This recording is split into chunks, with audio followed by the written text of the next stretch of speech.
Mute करके बैठ गई हैं।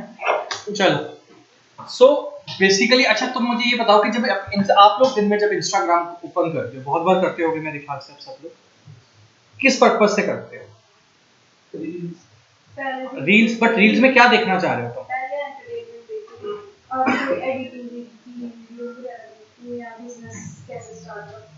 Excellent excellent.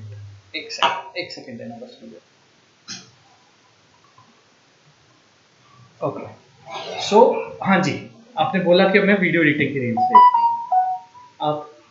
मैं देखता हूँ जैसे मैं अपने रिलेटेड कुछ भी बारे में काम देखता हूँ कि उसको कैसे काम क्या किस तरह की एडिटिंग करते हैं या रेट किस तरह की उनका वे कैसे वो कैप्चर करते हैं, कौन सी सिर्फ उसी पर्पस के लिए आप इंस्टाग्राम खोलते हो? फिलहाल नहीं, वैसे ओवरऑल बाकी जो फ्री मैटर में तो ओपन कर लेते हैं कि आजकल क्या ट्रेंडिंग में चल रहा है। बेसिकली रील्स तो वही आती हैं जो मतलब ऐसा जो आपके माइंड में चल रहा होता है ना, उसके अकॉर्डिंग ही रील्स आती है। तो तुम्हारे माइंड में क्या चल रहा होता है? अरे मैं ऐसे नॉर्मली बता रहा हूँ, मतलब नॉर्मली ही मेरा क्वेश्चन है नेगेटिविटी पॉजिटिविटी उसके अकॉर्डिंग ही रील्स आती हैं। हाँ आती है उसके अकॉर्डिंग नहीं, बट मैं तुमसे पूछ रहा हूँ कि जब तुमने इंस्टाग्राम इंस्टॉल किया किसी पर्पस से, तुम जब इंस्टाग्राम ओपन कर रहे हो तो तुम क्यों ओपन कर रहे हो? तुम्हें किस तरह का कंटेंट पसंद है? एंटरटेनमेंट। ठीक है जी, राइट। सो दो तरह का कंटेंट है इंस्टाग्राम पे। One is entertainment, second is value based. Entertainment is further into two parts. The first part is बहुत ज्यादा हंसी वाला, मजाक वाला, एंड दूसरा इज बहुत ज्यादा इमोशनल। ठीक है जी, राइट। सो ये हो गया entertainment. 90% Instagram user come for entertainment. ठीक है जी। And 10% come for a value, तो मुझे कुछ सीखना है इंस्टाग्राम से। सीखना है तो लोग कहाँ जाते हैं? यूट्यूब पे। इंस्टाग्राम पे नहीं आते। इंस्टाग्राम पे सीखने के लिए सिर्फ वही लोग आते हैं जिनको बहुत ही शॉर्ट टाइम में कुछ टिप्स चाहिए, दैट्स इट। जल्दी से कुछ पता चल गया, क्योंकि इंस्टाग्राम में रील्स 90 सेकंड का है। ठीक है जी, राइट। लॉन्ग वीडियोस नहीं है ना। ठीक है, जिसका भी क्वेश्चन आंसर है वो भी डिस्कस करेंगे। सो बेसिकली जब एक यूजर दैट मीन प्लेटफॉर्म पे आ रहा है, ठीक है जी, राइट, वो सिर्फ किसके लिए आ रहा है? एंटरटेन होने के लिए आ रहा है। ठीक है जी। और जो कंपनीज हैं, अब अगर वो कह रही है कि हाँ भी बहुत अच्छा खासा नंबर इंस्टाग्राम का है, कंपनीज वहां जाती हैं जहां लोग होते हैं। प्रॉब्लम ये है कि अगर कंपनीज इंस्टाग्राम पे आ रही हैं तो वो जो है कंपनीज यूजर के लिए डिस्ट्रैक्शन है। वेबिफर यूजर के लिए डिस्ट्रैक्शन, वो एंटरटेन होने आया है, वो नहीं देखने आया ये कोर्स ज्वाइन करना। Are you getting my point? ठीक है जी, राइट। सो आपकी टीम इतनी क्रिएटिव होनी चाहिए, ठीक है जी, राइट, कि वो आपने हर कंटेंट को एंटरटेनमेंट फॉर्मेट में कन्वर्ट कर सके। यानी हर प्रोडक्ट को हम किस में कन्वर्ट कर सकें? एंटरटेनमेंट फॉर्म में कन्वर्ट कर सके। ठीक है जी, राइट। तो अगर आपको एक कंपनी को, बिजनेस को इंस्टाग्राम पे जाना है तो पहले उसके पास एक आज की डेट में एक अच्छी खासी क्या होनी चाहिए? क्रिएटिव टीम अवेलेबल होनी चाहिए। दूसरा, अगर आपको वैल्यू बेस्ड देना है तो वो भी एक अच्छा खासा फिगर है, लेकिन वो ऐसा वैल्यू बेस्ड होना चाहिए जो कोई और प्रोवाइड नहीं करता, क्योंकि उसमें भी आजकल बड़ा कंपटीशन आ गया। ठीक है जी, राइट। सो पहले तो आपको ये समझना है कि प्लेटफॉर्म दो चीजों से चल रहा है, मेजरली एंटरटेनमेंट एंड कुछ परसेंट वैल्यू बेस्ड चल रहा है। ठीक है जी, राइट। अब ये एक और कंसेप्ट आपको समझना है कि जब हम इंस्टाग्राम पे आ रहे हैं तो जो भी क्लाइंट आपके पास सबसे पहले आएगा, सबसे पहली चीज आप क्या करोगे उसके लिए? बताओ। लेट्स सपोज मैंने अपना इंस्टाग्राम का अकाउंट तुम्हें दे दिया, तुम मैनेज करो, तो पहली चीज तुम क्या करना चाहोगे?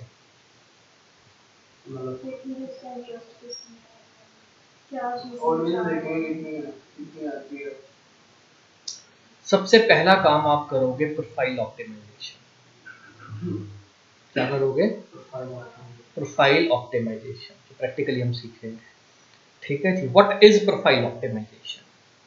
अगेन, इंस्टाग्राम में दो तरह का क्रिएटर है अकाउंट। पहला अकाउंट जहां पे इंस्टाग्राम खुद पुश करता है।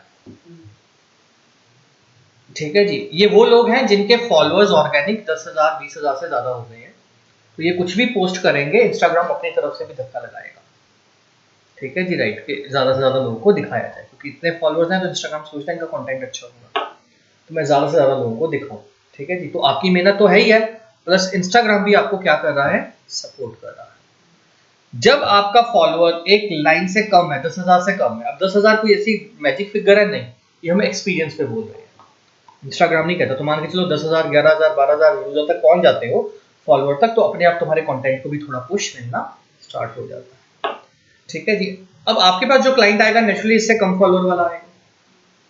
अब इससे कम फॉलोअर वाले पे कहां पे हम डिपेंडेंट है? यहाँ पहला कि हमारा कंटेंट बहुत अच्छा हो, शेयरेबल हो, कि लोग क्या करें, शेयर करें ताकि ज्यादातर लोगों तक पहुंचे और वायरल हो। और दूसरा 30%, ये 70% कंटेंट के ऊपर डिपेंडेंसी।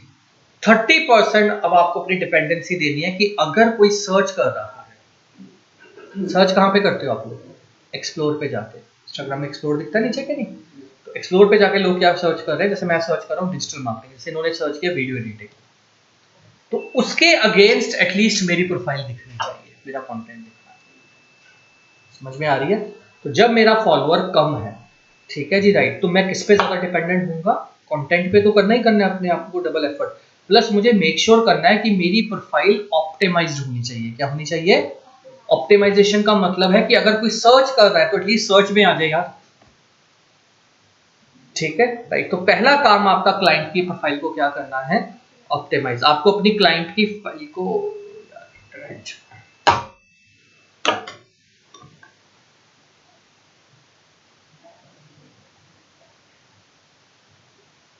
बंद भी कर देना लाइट।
अच्छा अच्छा, क्या डिस्कस कर रहा था मैं?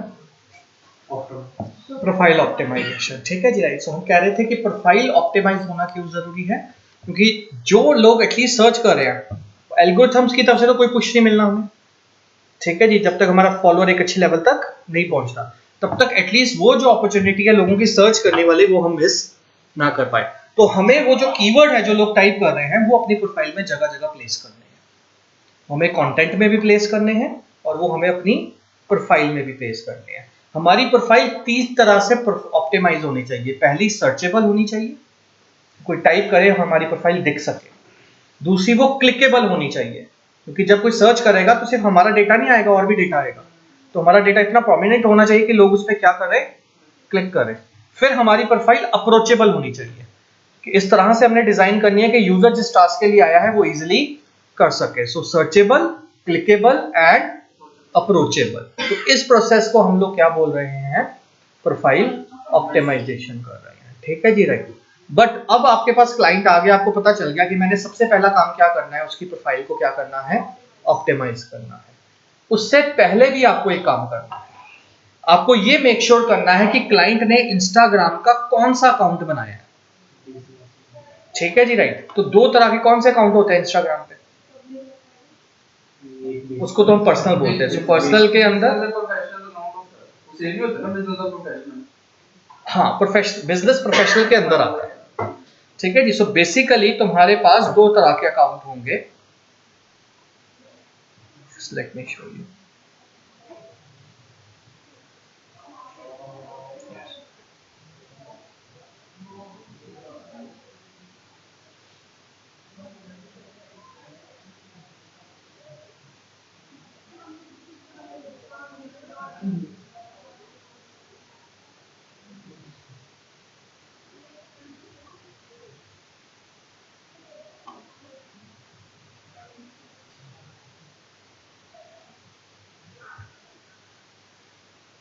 ठीक है। सो एक पर्सनल और एक प्रोफेशनल। पर्सनल के अंदर दो अकाउंट है, पब्लिक एंड प्राइवेट। ठीक है, जिसके लिए आप यहाँ नहीं आए। ठीक है जी। सो पर्सनल अकाउंट में आपने पर्सनल यूज के लिए अपना अकाउंट रखा हुआ है, अपने फ्रेंड्स के साथ कनेक्ट करना है। अगर आपको थोड़ी सिक्योरिटी चाहिए तो आप प्राइवेट कर देते हो, अगर नहीं चाहिए तो आप क्या कर लेते हो, पब्लिक कर लेते हो। ठीक है जी, राइट। और प्रोफेशनल में दो तरह के अकाउंट है, एक बिजनेस अकाउंट है और एक क्रिएटर अकाउंट है। एक बिजनेस अकाउंट होता है और एक क्रिएटर अकाउंट है। तो हमें पहले समझना है कि यार ये इन अकाउंट की कहानी क्या है, किस अकाउंट में क्या बेनिफिट है, क्या नुकसान है। तो सबसे पहले अगर हम पर्सनल अकाउंट की बात करें तो personal means for personal use. तो उसमें इंस्टाग्राम आपको क्या देता है और क्या नहीं देता। पर्सनल अकाउंट में इंस्टाग्राम जो है आपको सारे के सारे म्यूजिक ऑप्शन अवेलेबल कराता है रील एंड स्टोरीज के। आप इंस्टाग्राम की पूरी म्यूजिक लाइब्रेरी यूज कर सकते हैं। तो जब आप रील डालते हो या स्टोरी डालते हो, म्यूजिक आता है, तो आप म्यूजिक में डाल के इंस्टाग्राम की पूरी क्या कर सकते हो, लाइब्रेरी यूज कर सकते हो। जबकि दूसरे अकाउंट्स में ऑप्शन अवेलेबल नहीं है, मैं बताता हूँ क्यों। ठीक है जी, राइट। एंड इस अकाउंट को जरूरत पड़ने पे आप क्या कर सकते हो, प्राइवेट भी कर सकते हो। ठीक है। बट पर्सनल अकाउंट को क्या नहीं मिलता, पर्सनल अकाउंट को एनालिटिक्स नहीं मिलेंगे। तो एनालिटिक फीचर हमें नहीं मिलता अगर हमारा पर्सनल अकाउंट है। हम नहीं देख सकते कितने लोग किस साइट पे एक्टिव होते हैं हमारे यूजर। हम नहीं देख सकते कितने मैन विमेन है, कि हम नहीं देख सकते किस कंट्री से कौन सा डेटा ज्यादा देखा जा रहा है। हम नहीं देख सकते कितने फॉलो कर रहे हैं, कितने अनफॉलो कर रहे हैं हर महीने। ये काम हम नहीं कर पाएंगे अगर हमारा अकाउंट कौन सा है, पर्सनल है। तो ये काम नहीं कर पाएंगे। ना ही हम एपीआई असेस मिलेगा हमें। क्या मिलेगा? ये एपीआई असेस क्या होता है? जो कंपनीज होती है, चाहे वो स्मॉल हो या लार्ज हो, बहुत सारी कंपनी इंस्टाग्राम सॉफ्टवेयर के साथ दूसरे सॉफ्टवेयर अटैच करती है किसी पर्पस के लिए, जो भी जिनका पर्पस। जैसे फॉर एग्जांपल मेरा पर्पस है, एग्जांपल ले रहा हूँ, मैं एक ऐसा सॉफ्टवेयर चाहता हूँ जो कि क्या करे कि जब भी इंस्टाग्राम पे मुझे कोई फॉलो करे, वो उसे फॉलो बैक अपने आप कर ले। मेरे पास इतना टाइम नहीं है मैं रोज आके चेक करूँ कि कौन मुझे फॉलो कर रहा है, बाद में मैं उसको क्या करूँ, फॉलो बैक। तो इसके लिए मैं कोई सॉफ्टवेयर परचेज करूंगा। उस सॉफ्टवेयर को अगर मुझे इंस्टाग्राम के साथ क्लब करना है तो मैं नहीं कर पाऊंगा अगर मेरा अकाउंट कौन सा है। सारी बात समझ में। इसी तरह से कई कंटेंट में आप लोग देखते हो यार कि सॉफ्टवेयर में वो रील में बोलता है कि कमेंट ये करो मैं आपको ये सेंड करूंगा। ठीक है जी। तो पीछे एक सॉफ्टवेयर अटैच होता है जो ये काम करता है। वो आप नहीं कर पाओगे अगर आपका अकाउंट कौन सा है, पर्सनल अकाउंट में आप थर्ड पार्टी सॉफ्टवेयर को इंटीग्रेट नहीं कर सकते, जो कंपनीज को चाहिए होते हैं, हमें चाहिए होते हैं। ठीक है जी, राइट। बड़ी कंपनीज को चाहिए होते हैं, वो चीजें हम नहीं कर पाएंगे। क्लियर होगी बात? क्लियर हो गया इतना? यस। ठीक है जी, राइट। तो ये पर्सनल का क्या है, थोड़ा सा नुकसान है। फिर आप स्वाइप अप फीचर नहीं दे सकते। ठीक है जी, राइट। कई बार आप देखोगे स्टोरी में स्वाइप अप फीचर आता है, स्वाइप अप करो वेबसाइट खुल जाती है। तो ऐसे छोटे छोटे बड़े फीचर्स हैं जो कुछ कंट्री स्पेसिफिक भी हैं, लेकिन वो पर्सनल अकाउंट को नहीं मिलेंगे। ठीक है, राइट। तो आपको कहां पे जाना पड़ेगा, प्रोफेशनल अकाउंट में। क्वेश्चन ये है कि प्रोफेशनल अकाउंट में दो अकाउंट है, क्रिएटर एंड। अब मैं आपसे पूछना चाहूंगा कि अभी जो आपकी नॉलेज है उस हिसाब से आप मुझे बताओ कि अगर मुझे वेबिफर का अकाउंट बनाना है तो मैं क्रिएटर बनाऊंगा या बिजनेस बनाऊंगा? आप क्रिएटर, आप बिजनेस। क्या लॉजिक है क्रिएटर में? ठीक है, जब बिजनेस में हम करेंगे तो लोग इतना नहीं ट्रैक करेंगे। कंटेंट तो सेम ही रहना।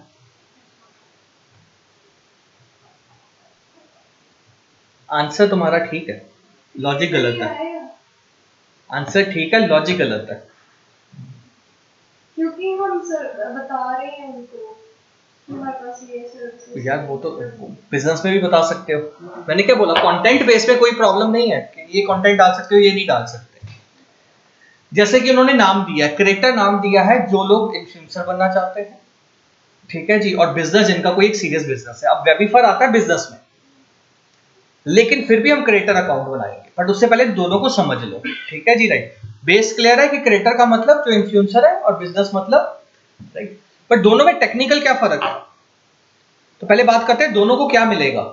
दोनों को एनालिटिक्स मिलेंगे, चाहे आप क्रिएटर बना लो चाहे आप बिजनेस। दोनों को कॉन्टैक्ट बटन मिलेगा जो आपकी प्रोफाइल के नीचे आ रहा होता है। दोनों को बाकी सारे फीचर मिलते हैं, ब्रांडेड कंटेंट, स्पॉन्सरशिप सब मिलता है, ठीक है जी। मेजर डिफरेंस जो आता है वो ये आता है कि बिजनेस अकाउंट में आप पूरी म्यूजिक लाइब्रेरी यूज नहीं कर सकते। म्यूजिक लाइब्रेरी जो है वो सिर्फ क्रिएटर को पूरी मिलेगी, बिजनेस को अब क्यों नहीं मिलेगी? बिजनेस को सिर्फ और सिर्फ रॉयल्टी फ्री म्यूजिक अलाउड है अपनी रील और स्टोरीज में डालना। सो अगर आपका बिजनेस अकाउंट है तो आपको क्या मिलेगी? सिर्फ रील्स, और क्या मिलेगा? Royalty free music. क्या मिलेगा? Royalty free music. अब इसके लॉजिक को भी समझो कि ऐसा क्यों, ठीक है जी, राइट। पहले इससे पहले आपको कॉपीराइट को समझना पड़ेगा, या रॉयल्टी जो लाइसेंस्ड है वो क्या होते हैं समझना पड़ेगा। लेट्स सपोज मैं एक सिंगर, मैंने एक सॉन्ग बनाया, ठीक है जी। जब हम सॉन्ग मार्केट में पब्लिश करते हैं तो हमें पहले उसे रजिस्टर करना पड़ता है लाइसेंस। दो लाइसेंस होते हैं। पहला लाइसेंस जिसमें स्टैंडर्ड लाइसेंस है कि कोई भी आपकी मर्जी के बिना आपका कंटेंट यूज अपने बिजनेस बेनिफिट के लिए, और दूसरा होता है क्रिएटिव कॉमन, कोई भी यूज कर सकता है, जिसे आप रॉयल्टी फ्री बोल देते हो। क्या बोल देते हो? रॉयल्टी फ्री चीज है, चलो यूज करो। अब जो पहली चीज है, ठीक है जी, राइट। अब जैसे मैं एग्जांपल देता हूँ, डीजे वाले जाते हो मैरिजेस में, डीजे वाले लगे होते हैं। अब जो डीजे वाला बंदा होता है ना, जितने वो सॉन्ग प्ले करता है उसे पर सॉन्ग पे म्यूजिशियन को पैसे देने पड़ते हैं। हमारे यहाँ नहीं देते क्योंकि यहाँ पे चेकिंग नहीं होती, बट अगर आप इंडिया के जितने टॉप डीजे वाले देखोगे ना, जिनकी फीस 10-10 लाख रुपया है, 15-15 लाख रुपया, क्यों है? सिर्फ इसलिए नहीं क्योंकि फेमस है, इसलिए क्योंकि वो रेडार में है इनकम टैक्स के या सब लोगों के, ठीक है जी। सो अगर वो कोई भी म्यूजिक प्ले कर रहे हैं ना मैरिज के अंदर, तो उनको उसके लिए पे करना पड़ रहा है जिसका म्यूजिक है, क्योंकि वो किसी और की क्रिएटिविटी से अर्न कर रहे हैं। वो चीज उन्होंने क्रिएट नहीं की, बट वो उस क्रिएटिविटी से क्या कर रहे हैं? अर्न कर रहे हैं। सो अगर किसी म्यूजिशियन ने कोई लाइसेंस लिया हुआ है कॉपीराइटेड का, और वो दूसरा बंदा उसे प्ले कर रहा है, तो उसके ऊपर केस कर सकता है, उसको जुर्माना देना पड़ेगा। ऐसे बहुत सारे लोग बहुत अलग अलग कारण से करते हैं। पहला, मैं अभी नया म्यूजिशियन हूँ, तो मैं चाहता हूँ कि लोगों तक मैं फेमस हूँ, तो फिर तो मैं क्रिएटिव कॉमन कर दूंगा यार, लोग यूज करें, रीयूज करें, तभी लोगों तक पहुंचेगा। लेकिन अगर आप एक बार फेमस हो जाते हो, या आपको लगता है कि आपके एक दो गाने चल जाते हैं, ये सब लोग लाइसेंस कर लेते हैं कि हमें तो जी पूरी लाइफ लॉन्ग रॉयल्टी चाहिए, दुनिया में कभी भी कोई चीज यूज होगी तो मुझे उसका पैसा चाहिए, और कंपनी पे करती है। पहले तो ये पॉइंट समझ में आ गया। सो इंस्टा, जब आप कोई म्यूजिक यूज कर रहे हो, इंस्टाग्राम पे कर रहा है इनको।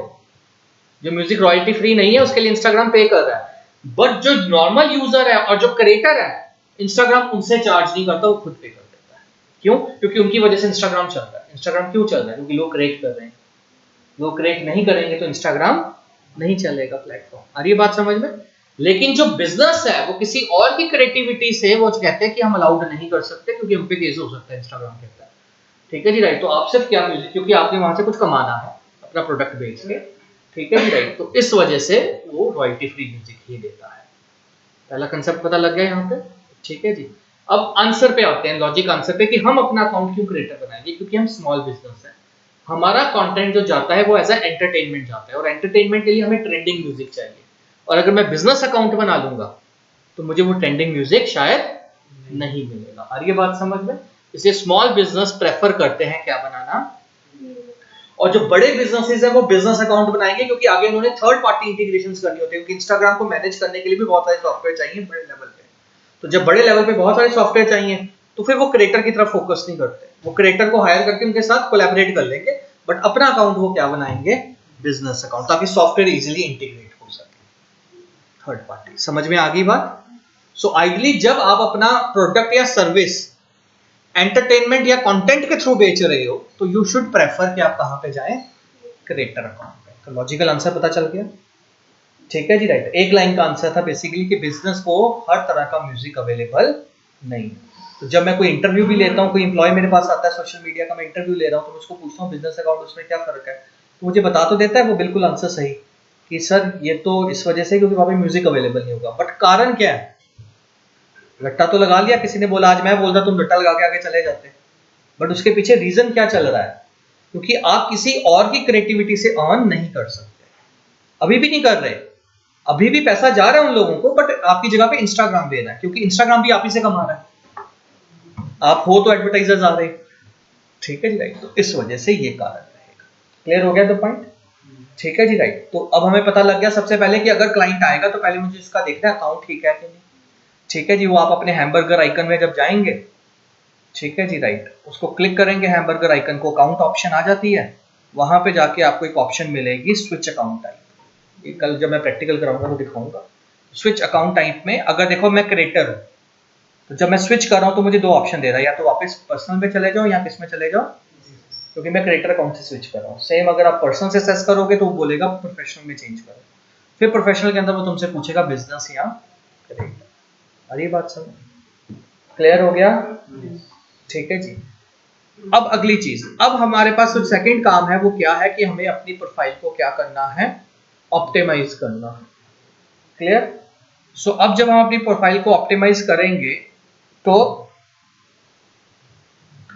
क्या क्या ऑप्टिमाइज हम कर सकते हैं? हर वो चीज जहां पे हम टाइप कर सकते हैं, हमें उसमें अपना कीवर्ड प्लेस करना है। हमें उसमें अपना क्या प्लेस करना है?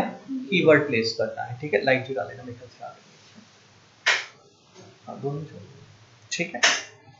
क्योंकि प्रोफाइल ऑप्टिमाइजेशन का मकसद क्या है? लोग जब टाइप करें तो हमारा कंटेंट दिखना चाहिए। ठीक है, तो सबसे पहले तो देखते हैं कि हमारे अकाउंट में क्या क्या अवेलेबल है।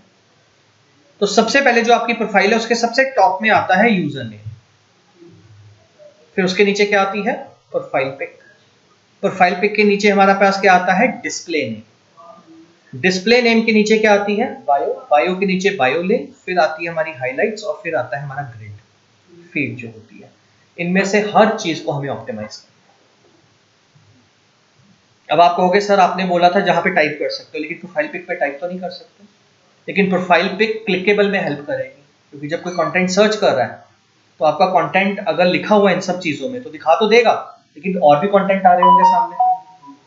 तो अगर हमारी प्रोफाइल पिक विजिबल नहीं है, प्रॉपर ब्लरी है, या देख के पता नहीं लग रहा कौन है, तो यूजर क्लिक नहीं करेगा। अरे बात समझ लो।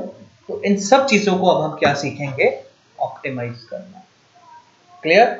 याद रखना ये स्ट्रेटेजी चेंज होंगी फॉलोअर्स टू फॉलोअर्स।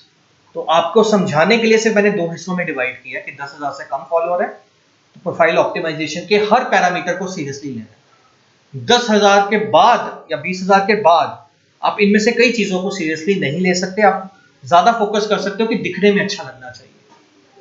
ठीक है जी, राइट। जबकि 10,000 के नीचे हमें इस चीज में फोकस करना है कि हमें अपने कीवर्ड फिक्स करने हैं, चाहे दिखने में अच्छे लगे या। आ रही बात समझ में? क्योंकि हमारी डिपेंडेंसी भी सर्च पे ज्यादा है। क्लियर हो गया यहां तक? ठीक है, राइट। तो सबसे पहले कहां से स्टार्ट करेंगे? यूजर नेम से। चलिए यूजर नेम पे आते हैं। अकाउंट्स तो मैंने बता दिया। अब यूजर नेम में ideally you guys have 30 characters की स्पेस, और इसमें प्रॉब्लम भी होती है कि आप स्पेसेस नहीं दे सकते। यू कैन यूज अंडरस्कोर और डॉट। तो आइडियली यूजर नेम किस तरह का होना चाहिए? आइडियली आपके यूजर नेम में आपका प्राइमरी कीवर्ड होना चाहिए, जैसे सिमरन टेक मेंटर, सिमरन डिजिटल मार्केटर, अनु ग्राफिक डिजाइनर। आ रही बात समझ में? क्योंकि वो हमारे पास अपॉर्चुनिटी है तो हम अपना प्राइमरी कीवर्ड उसमें रखना चाहिए। अब कीवर्ड क्या है? जो लोग टाइप कर रहे हैं, बट हमारे पास ये भी लिमिट है कि 30 कैरेक्टर्स है, तो हम कीवर्ड्स को दो हिस्से में डिवाइड कर देते हैं। पहला प्राइमरी कीवर्ड, दूसरा सेकेंडरी कीवर्ड्स। जैसे फॉर एग्जांपल एक बेकरी है, उसका प्राइमरी कीवर्ड बेकरी होगा, उसके सेकेंडरी कीवर्ड्स होंगे कुकीज, केक्स। आ रही बात समझ में? अब एक बंदा है जो सिर्फ केक्स का बिजनेस करता है, तो केक्स उसका प्राइमरी कीवर्ड है। उसके फर्दर जो जिस तरह के वो केक्स बनाता है वो क्या हो गए? उसके सेकेंडरी। तो हमारे पास इतनी जगह नहीं है यूजर नेम में हम सारे कीवर्ड्स डालें। जैसे डिजिटल मार्केटिंग प्राइमरी कीवर्ड है, but social media, Canva designing, SEO, ठीक है जी, ये क्या हो गए हमारे सेकेंडरी कीवर्ड। क्लियर है यहाँ तक? ठीक है जी, राइट। सो ये समझो, तो जगह कम है तो हमें पहले अपना प्राइमरी कीवर्ड फिक्स करना है। इसमें कई बार आपको क्लाइंट को समझाना पड़ेगा, क्लाइंट नहीं समझेगा तो इस पे कॉम्प्रोमाइज कर सकते हो आप। जैसे वेबीफर है, मेरी टीम नहीं समझती तो कहते हैं वेबीफर हमारा ब्रांड है जी, हम ब्रांड के साथ कोई कीवर्ड नहीं लगाएंगे डिस्प्ले में। अरे बात से यूजर नेम है, सॉरी, ठीक है, ठीक है जी। बट आपको पहले क्लाइंट को समझा देना है कि इससे ये फायदा होगा। 10,000 से कम फॉलोअर है, इन्फ्लुएंसर हो, कंटेंट क्रिएटर हो, जरूर कीवर्ड डालो। क्लियर है यहाँ तक? समझ में आ गया? सो आपके यूजर नेम में आपका क्या होना चाहिए? कीवर्ड होना चाहिए। ठीक है जी। फिर यूजर नेम के बाद आ जाओ डिस्प्ले नेम में। अब हमारा डिस्प्ले नेम, अब डिस्प्ले नेम में थोड़ी फ्रीडम होती है तुम्हारे पास, तुम स्पेसेस लगा सकते हो। तो अगर यूजर नेम में सिमरनजीत सिंह बिना स्पेस के है तो डिस्प्ले नेम में सिमरनजीत स्पेस देके सिंह आ सकता है, आ सकता है ना? Display name is with space. But display name में भी क्योंकि 150 कैरेक्टर्स हैं तो बाकी के कैरेक्टर्स को हम यूज करेंगे कीवर्ड्स के लिए। देखो सामने वेबीफर, उसके बाद सेपरेटर, फिर क्या लिखा है? डिजिटल मार्केटिंग, एआई एंड, समझ रहे हो? तो हमने अपना कीवर्ड इसमें डाल दिया। हालांकि इंस्टाग्राम क्या कहता है? डिस्प्ले नेम में अपना नाम लिखो जो लोगों को दिखाना चाहते हो, बट हमने उसे ऑप्टिमाइज किया। हमने कहा कोई बात नहीं, नाम के साथ में अपने कीवर्ड डाल। ठीक है जी, राइट। क्योंकि user name and display name यहाँ पे सबसे पहले इंस्टाग्राम स्कैन करता है जब कोई सर्च करता है, फिर वो बायो में जाता है। तो अगर उसको हमारे यूजर नेम और डिस्प्ले नेम में कीवर्ड दिख गए फिर वो श्योर हो जाता है कि इसके पास ये कंटेंट है। फिर वो आगे जितना और बेटर किया होगा उतनी उसकी रैंकिंग कर देगा। समझ में आया कि नहीं अभी? सो पहली दो चीजें क्या ऑप्टिमाइज करनी है? User name and display name. User name में भी कीवर्ड डालो और डिस्प्ले नेम में भी। जितने कीवर्ड्स डाल सकते हो जब तक कैरेक्टर खत्म नहीं होते सेपरेटर लगा के डाल दो। ठीक है। जैसे अब अगर मैं यहां पे जाऊं एंड यहां पे हम लिखें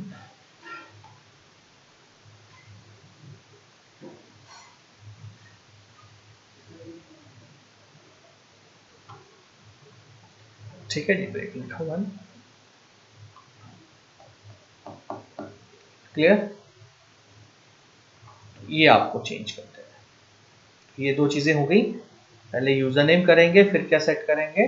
डिस्प्ले। ठीक है। फिर तीसरा हमारे पास क्या आ गई? प्रोफाइल। अब प्रोफाइल पिक में एक तो कंफ्यूजन नहीं है, अगर कंपनी है तो कंपनी का लोगो लगना है, कोई टेंशन ही नहीं, इसमें कुछ ज्यादा दिखना नहीं, बट वो लोगो आपका प्रॉपर दिखना चाहिए। ठीक है जी, राइट। बट अगर आप इन्फ्लुएंसर या कंटेंट क्रिएटर हो तो दो चीजों का ध्यान रखना।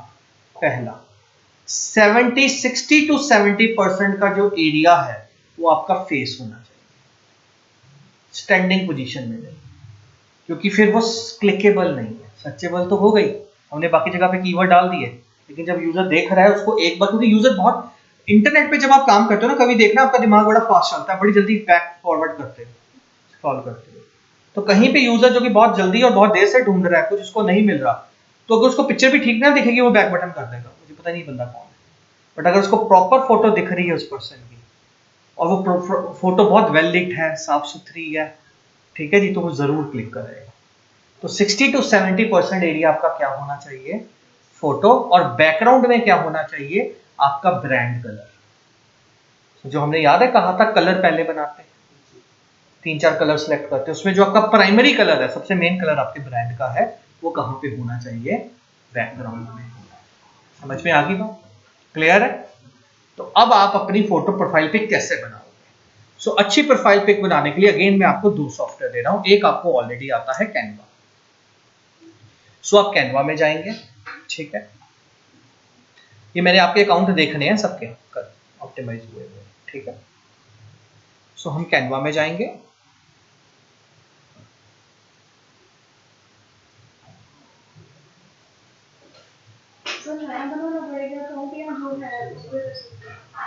अगर तो यू आर गुड कि आप किसी नीश को लेके चल रहे हो, जैसे आपको लगता है कि मैंने आगे डिजिटल मार्केटिंग के टिप्स एंड ट्रिक्स जानने हैं, कुछ मुझे ये मेरा नीश है स्किन केयर मेकअप, तो फिर आप उसी में कर लो। बट अगर आपको लगता है कि नहीं है वो मेरा प्राइवेट अकाउंट है, कई बार बच्चे कहते हैं हमें नहीं यूज करना हो, तो आप एक अलग अकाउंट पे एक्सपेरिमेंट कर सकते हो, नया अकाउंट बना के, नी स्पेसिफिक, आपको पता है उसी के ऊपर कंटेंट सीखना है।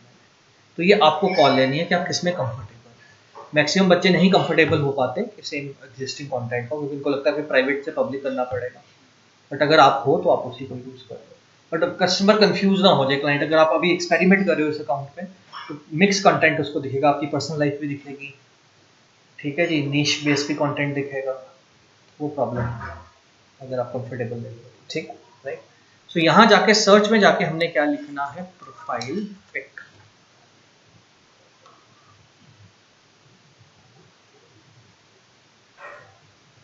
ठीक है। सो यहाँ पे आपके टेम्पलेट्स आ जाएंगे, ठीक है, यहाँ पे आपके टेम्पलेट्स आ जाएंगे। जो टेम्पलेट आपको अच्छा लगता है आप उसे क्लिक कीजिए, एडिट कीजिए। मैं इसको स्क्रैच से भी बनाना सिखा देता हूँ, ठीक है। कस्टमाइज पे क्लिक कीजिए, कलर चेंज कीजिए, ठीक है, राइट।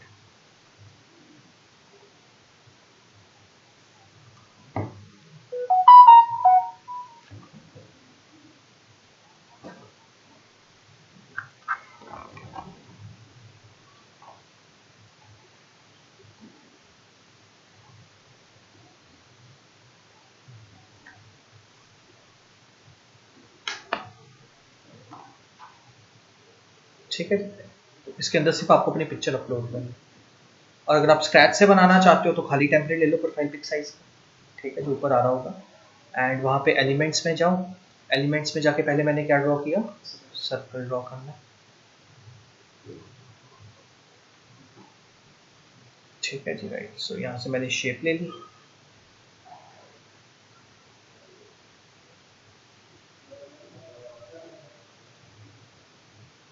ठीक है, राइट,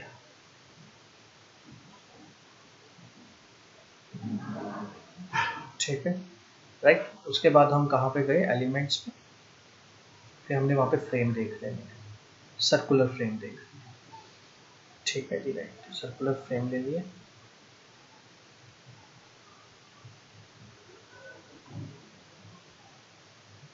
डन।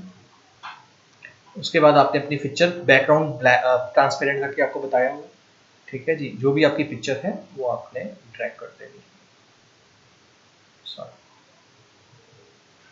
ठीक है, क्लियर। फिर एलिमेंट्स में गए, आई प्रेफर कि आप कोई फ्रेम ले लीजिए, चाहे यहीं से ले लीजिए, और यू सर्च फॉर फ्रेम,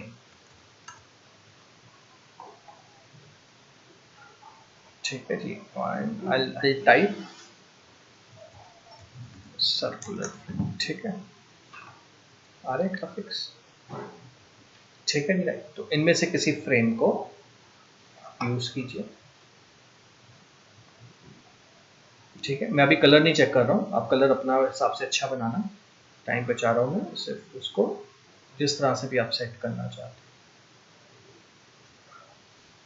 हैं। क्लियर हो गया, इसको थोड़ा बड़ा करके जैसे भी आप सेट करना चाहते हैं।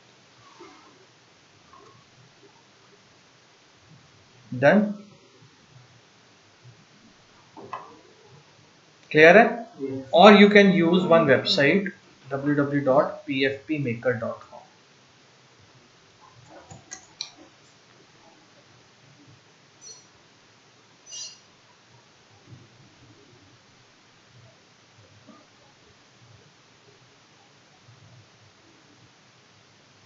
ठीक है। यहाँ पे जाएंगे, इसको अपलोड होने देंगे,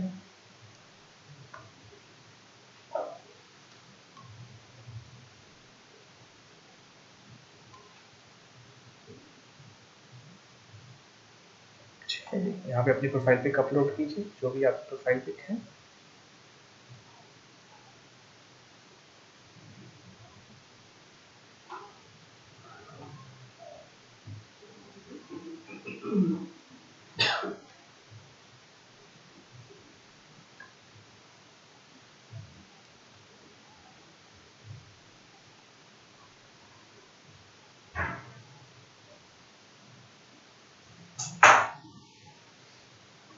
ठीक है।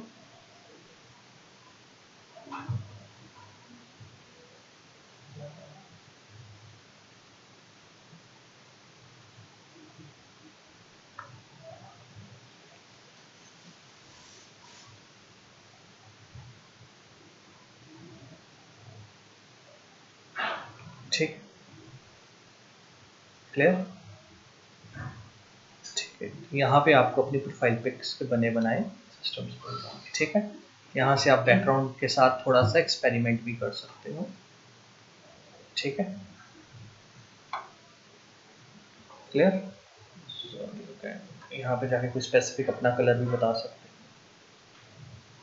हो, यहाँ पे आपके पास कलर पहले भी है, ठीक है। सो ये वेबसाइट हम यूज़ कर सकते हैं। कौन सी वेबसाइट है? pfpmaker.com। डन, याद रहेगा सबको, ठीक है, राइट। सो ये इस तरह से अब आपकी क्या ऑप्टिमाइज होगी, यूजर नेम, डिस्प्ले नेम, और क्या ऑप्टिमाइज हो गया, प्रोफाइल नेम। अब आते हैं फोर्थ पार्ट पे, वो कौन सा है, sorry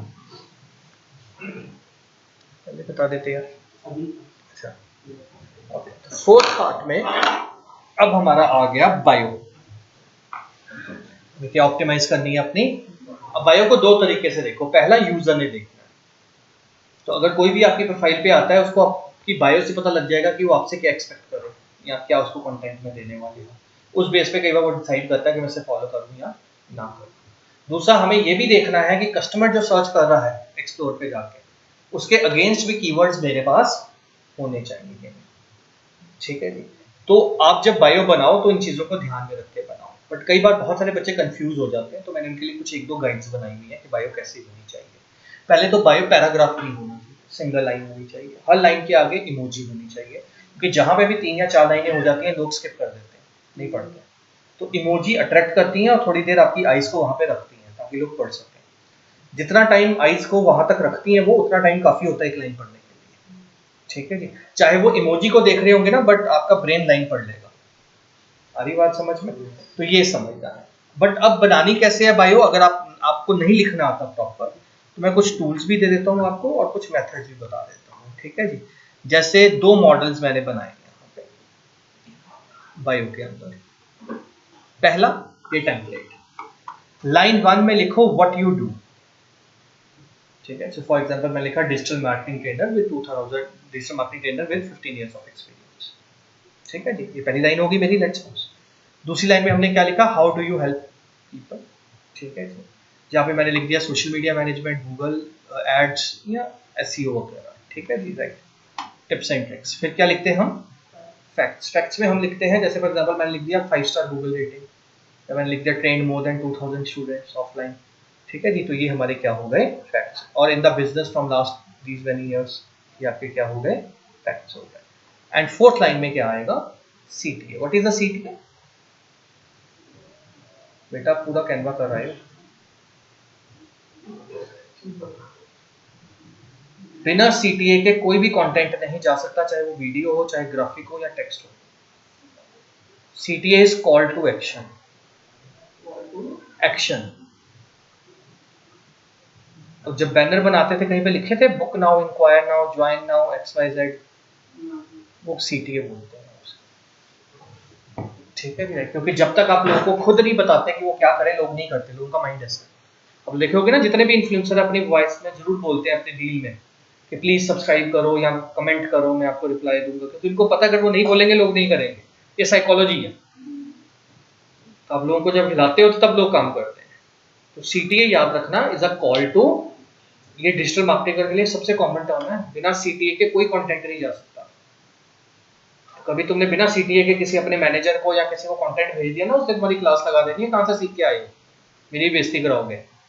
CTA is call to action, मतलब हर कंटेंट में कुछ ऐसा होना चाहिए जहां पे उसे अगला स्टेप पता लगे, उसे पता लगे मुझे करना क्या है, ठीक है जी। यहाँ फॉर एग्जांपल आपने लिखा है फॉलो फॉर मोर अपडेट्स, या बायो के नीचे बायो लिंक होता है, आपको पता है लिंक दिया जाता है, तो आपको हमेशा पता है कि बायो लिंक के ऊपर बायो होनी है, तो बायो की आखिरी लाइन जो होती है वो बायो लिंक को पॉइंट कर सकती है, ठीक है जी। Click on the following link for more या कुछ भी ऐसा, उसको हम लोग क्या बोलेंगे, सीटीए। सीटीए मतलब किसी भी वर्ड के थ्रू आप कोई एक्शन लेने के लिए उसे बता रहे हैं। तो पहला ये टेम्पलेट है। दूसरा टेम्पलेट ये है, line number 1, who and how do you help, ठीक है जी। इसमें आप अपने एक दो कीवर्ड्स डालो, for example digital marketing trainer helping small business grow, या helping students make financial independent. तो ये मेरा पहली लाइन हो गई, ठीक है जी। दूसरी line, what content to expect from you, follow me for weekly tips and tricks on digital marketing, follow me for daily tips and tricks on digital marketing.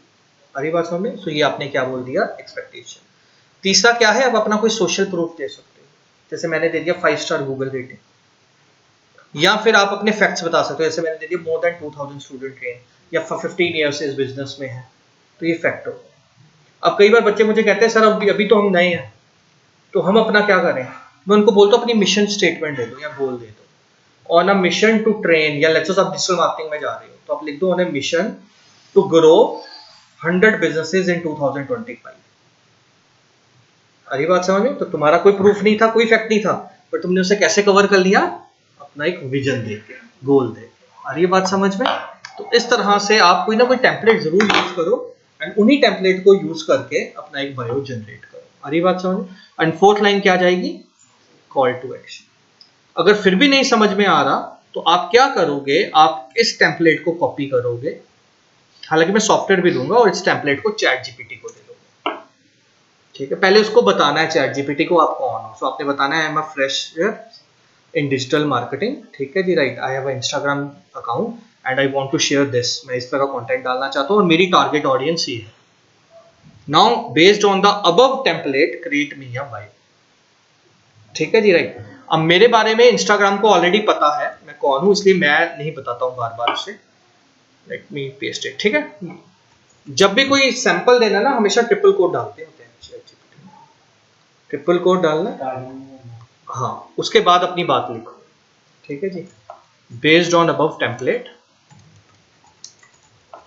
create an impressive Instagram bio for me। मैं यहाँ पे छोड़ दूंगा, आप लोग आगे लिखोगे I am this, I am that, मैं ये इंस्टाग्राम पे करना चाहता हूँ, मेरी टारगेट ऑडियंस, दो चीजें बतानी है, मैं कौन हूँ एंड मेरी टारगेट ऑडियंस कौन है, ये दो वर्ड लिख देना। आ रही बात समझ में? ठीक है जी, right. So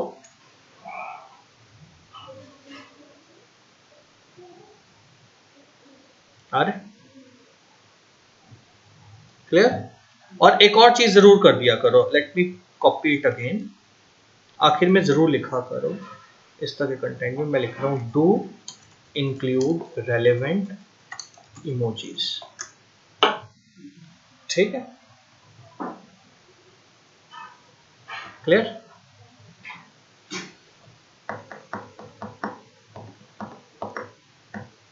call to action आ गया ना, डीएम।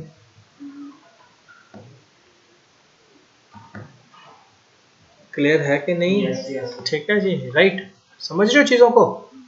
ठीक है, अब मैं दूसरा इसको टेम्पलेट देता हूँ, यही वाला।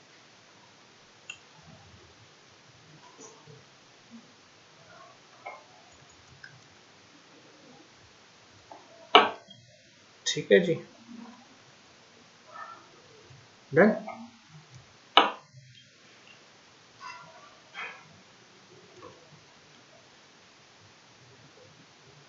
ठीक है,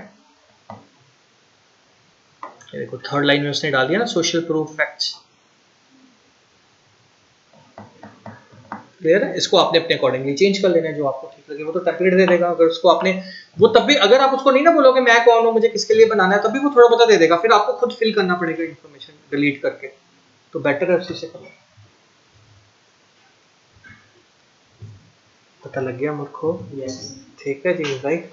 तो ये एक आप आई हो, और अगर फिर भी नहीं आपको, वैसे तो मैं काफी तरीके बता देता हूँ, ये तरीका है, वरना ये कुछ टूल्स भी मैंने दिए हैं, इन टूल्स को आप यूज कर सकते हैं, मैं पीडीएफ भेज दूंगा, इन टूल्स को आपने यूज करना है। ये सिर्फ बायो जनरेटर ही है, फ्री टूल्स, इनको आपको बताना है आप कौन हो। ठीक है जी, मैंने यहाँ पे लिखा digital marketing trainer with 15 years of experience. ठीक है जी, तो नीचे हमने मोड बता दिया कि मुझे किस तरह की टोन रखनी है वॉइस की। ठीक है जी, मुझे फॉर्मल रखनी है, फ्रेंडली रखनी है, क्या रखना है। ठीक है जी, हैशटैग यूज नहीं करने कभी बायो में, वो गलती से मैंने ऑफ नहीं किया, बट आप लोग नहीं यूज करोगे। हैशटैग का भी ट्रेंड खत्म हो गया। हाँ, वो तो जब हैशटैग के टॉपिक पे आएंगे हम परसों, तब बात करेंगे। ठीक है जी, अभी हमारा आज का गोल है कि हम प्रोफाइल ऑप्टिमाइजेशन सीख लें, कल हम प्रोफाइल ऑप्टिमाइजेशन प्रैक्टिकल करेंगे, और कल मैं आपको कुछ कैप्शंस लिखनी, और अगर टाइम होगा तो हैशटैग का कल ही बता दूंगा, वरना परसों हैशटैग और कीवर्ड्स के बारे में बात करेंगे। फिर हम अपने कंटेंट फॉर्मेट में आएंगे, प्रैक्टिकल रील्स जो आपने बनाई उस पर डिस्कस करेंगे, क्या क्या चीज़ें चाहिए क्या नहीं चाहिए, क्या गैजेट्स चाहिए क्या नहीं चाहिए। ठीक है जी, राइट, तो उसमें आएंगे। क्लियर हो गया यहाँ तक? ठीक है, तो इन टूल्स को भी आप यूज कर सकते हो। ठीक है, so let me just send it to you guys. ठीक, वो भी मैं भेज देता हूँ। क्लियर हो गया यहाँ तक? यस। ठीक है जी, राइट। सो ये हमारा पहला लेक्चर था इंस्टाग्राम का।